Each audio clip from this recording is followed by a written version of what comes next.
ඉතින් student visa එකක් ගන්න ඕගොල්ලන්ට මේන්ලි තියෙන්න ඕන දේ තමයි කොලෙජ් එකෙන් හරි යුනිවර්සිටි එකෙන් හරි ඔයාලට ලැබෙන letter of acceptance එක. ඊට අමතරව ඔයාලට තියෙන්න ඕන දේ semesters දෙකකටවත් ගෙවන්න අතේ funds තියෙන්න ඕනේ. ඔයා කොලෙජ් එකක් decide කරනවා නම් higher studies වලට ඔයා අනිවාර්යයෙන්ම කැනඩා වල DLI listed college එකක් හරි university එකක් හරි තෝරගන්න ඕනේ. මොකද DLI listed college හරි universities වල හරි තියෙන programs වලට විතරයි eligibility එක තියෙන්නේ post graduate work permit එකකට.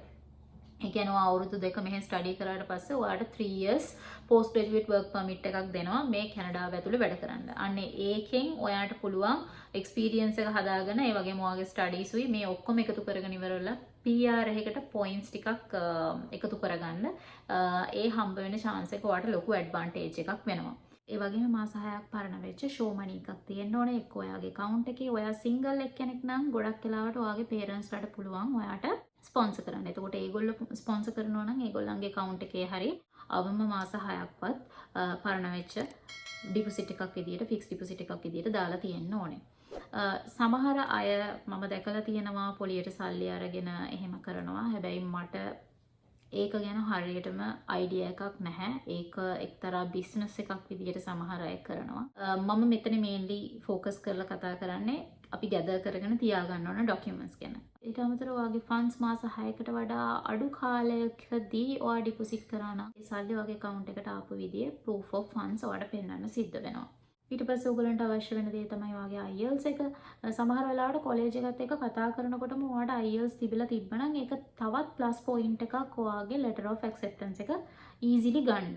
ඊට පස්සේ ඔයාට තියෙන්න ඕනේ police clearance එක. එතකොට ඔයාගේ property and assets ඒ වගේම ඔයා වෙනම business එකක් කරනවා නම් ඒ business එකේ business registration එක, profit and loss statement එකක්, business account එකට අදාළ තියෙන bank statements මේ දේවල් ඔයාලා ඈස්ති කරගන්න ඕනේ. ඊට අමතරව ඔයා ස්ට්‍රෝං SOP එකක් ගහලා තියාගන්න ඕනේ. ඔයා ගැන කියලා ඔයා ඇයි high studies වලට කැනඩා හරි වෙනත් country එකක් ඔයා තෝරගත්තේ fun situations ගැන ඔයාගේ career එක ගැන යම් කිසි දෙයක්. ඊට අමතරව ඔයා මේ ඉගෙන ගන්න දේ කොච්චර දුරට value එකක් add වෙනවද ඔයාගේ career එකට. ඊට පස්සේ ඔයා ලංකාවට ආයි එන්න ඔයාට තියෙන හේතු මොනවද? ඔයාගේ home ties මොනවද? විශේෂයෙන් ඔයා හිතන්න ඔයාගේ දෙමව්පියෝ ඉන්නවා නම් ඒගොල්ලෝ වයසයි නම් ඔයාට පුළුවන් එයාලව example එකකට දාලා ඉවර වෙලා ඔයාගේ family එකේ ඉන්නේ ඔයා විතරයි නම් ඒගොල්ලෝ කවදා හරි බලාගන්න ඉන්නේ ඔයා. ඒ හින්දා ඔයාට එන්න සිද්ධ වෙනවා. ඒ වගේම ඔයාට බිස්නස් එකක් තියෙනවා නම් ඔයාට බිස්නස් එක නිසා ලංකාවට ආයි එන්න සිද්ධ වෙනවා. ඉතින් මේක ඇවිල්ලා මේන්ලි SOP එකෙන් වීසා ඔෆිස් එකට කන්වින්ස් කරන්නේ මේ ප්‍රෝග්‍රෑම් එක ඉවර කරලා ඉවරලා අපි back to අපේ country එකට යනවා කියන එක. ඇත්තටම SOP කියන එක හරිම වැදගත් දෙයක්. මොකද ඔයාගේ මේ හැම ඉන්ෆෝමේෂන් එකක්ම ඉන්ක්ලූඩ් වෙලා තියෙන්නේ මේ SOP එකේ.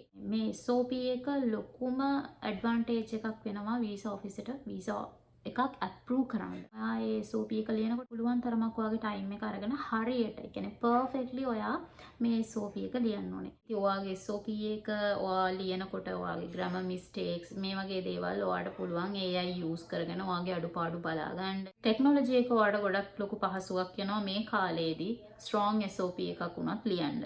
ඔය කියන ඩොකියුමන්ට්ස් ටික තමයි මේන්ලි ස්ටුඩන්ට් වීසා වලට ඇප්ලයි කරනකොට අපිට තියෙන්න ඕන දේවල්. කෙටියෙන්ම කියන්න තියෙන්නේ ෆොරින් කන්ට්‍රි එකකට යනකොට ඕගොල්ලෝ විශේෂයෙන් සෙටල් වෙන්න බලාගෙන යන කෙනෙක් ඉන්නවා නම් ඒක හරියටම ටාගට් කරලා ටයිම් එක අරගෙන හරි පිළිවෙලට වාගේ ඩොකියුමන්ට්ස් කියන දේවල් ගැදර් කරගෙන ෆයිනලි වීසා එකකට දාන්න ඕන දෙයක්. මොකද ඔයාගේ පොඩි මිස්ටේක් එක ඇති ඔයා කරපු ඔක්කොම වතුර යන්න. මොකද ඔයා මාස 6ක් විතර සමහර වෙලාවට ෂෝ මනි එකක් සමහර වෙලාවට පොලියට කාගෙන් හරි ඉල්ලලා බැංක් account එකේ දාලා තියන්න පුළුවන්. එතකොට ඔයා ඒකට හරියන්න පොලිය මාස්පතා ගෙවනවා වෙන්න පුළුවන්. මේ හැමදේම වෙනකොට එක මිස්ටේක් එකක් ඇති ඔයාගේ වීසා එක අප්‍රූව් නොවෙන්න, වීසා එක රිජෙක්ට් වෙන්න. එහෙම වුණාම ඔයා ගත්ත ඒ සම්පූර්ණ මහන්සිය වතුරේ.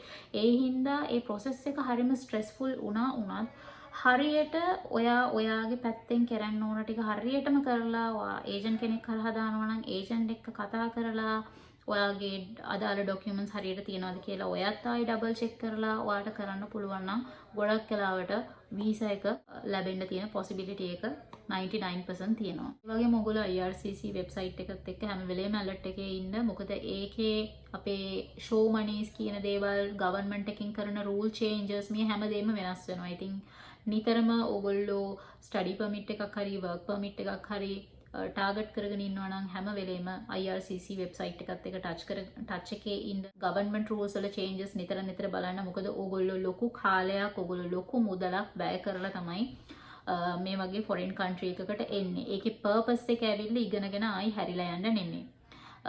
හරියන්න හරි වරදින්න හරි ඕගොල්ලෝ උත්සාහ කරනවා මෙහි සෙටල් වෙන්න PR එකක් ගන්න. ඉතින් මේ දේවල් ටාගට් කරගෙන ඕගොල්ලෝ එනවා කියලා කියන්නේ ඔයාලා හරියටම ඉන්ෆෝමේෂන්ස් බලලා ඕගොල්ලෝ කරන දෙයකට වැලියු ඇඩඩ් එකක් තියනවාද කියලා ඩිසයිඩ් කරලා අමුන්ගේ ඕන් රිසර්ච් එකක් කරලා එන්න ඕන ගමනක්. ඉතින් මගේ channel එක subscribe කරලා නැති අය ඉන්නවනම් subscribe කරලා තියාගන්න.